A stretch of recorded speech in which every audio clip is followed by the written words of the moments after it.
Hey guys, I have a quick news update for you. This is coming out of Serbia and, of course, North Korea. Who would have guessed?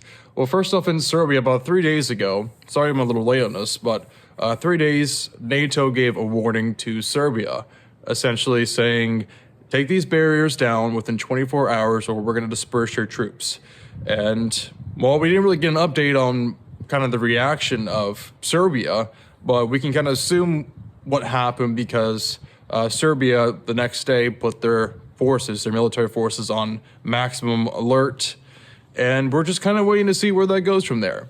I don't know exactly what the barriers were, but I did see a video from the Mir Tesrafati Telegram channel of a military convoy essentially that was parked. It was like some equipment that was on top of it, like some vehicle equipment that was on top of it.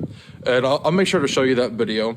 And I'll make sure to give you a link to Mir Tesrafati's Telegram channel because he does give good updates at times, even though sometimes it's just some little stuff that does not matter.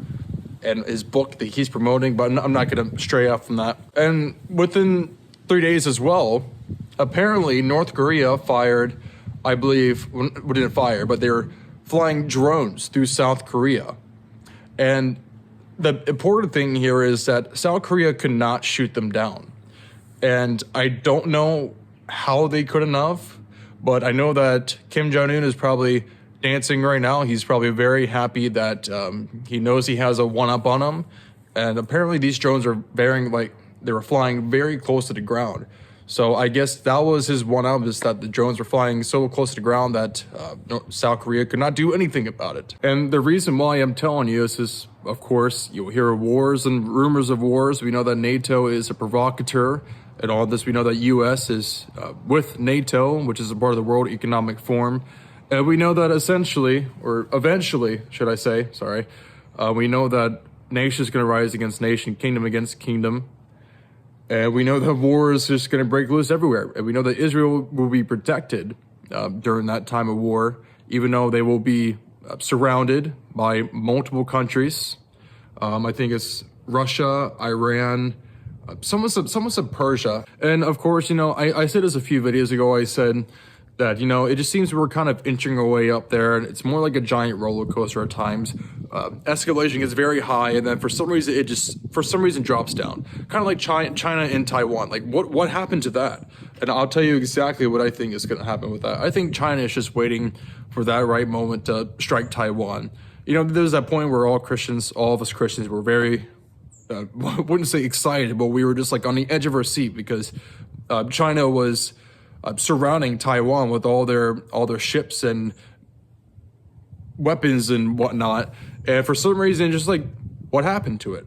And I do believe that China, despite having half the world's population, could easily take Taiwan, I believe, is just waiting for that right moment where everything kicks off.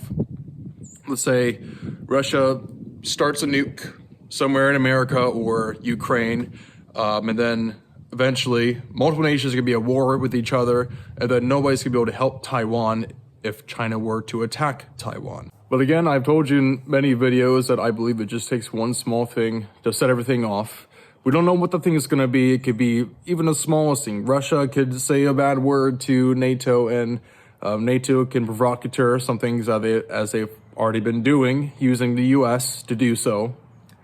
And who knows? Again, this whole thing is just a giant roller coaster, up and down, up and down, up and down. One day it's just going to crash straight into the ground. We don't know what it's going to be. We don't know when it's going to happen, but we just got to stay ready, guys. And I do want to say before I end this video that I do need to get my house in order. So if you don't see a video for maximum 4 days, I'm sorry. I'm just trying to get some things straight with not my house, but this house, because I am going into things I should not be going into. I told you last video that the Christian walk is a struggle, and I do struggle at times, but through the Lord's strength, I know that we can overcome everything. So guys, I pray that you'll stay ready at all times. If you're stumbling with any sin, guys, I recommend that you start doing a fast. I recommend that you stay in His Word, guys, and I love you all. Peace.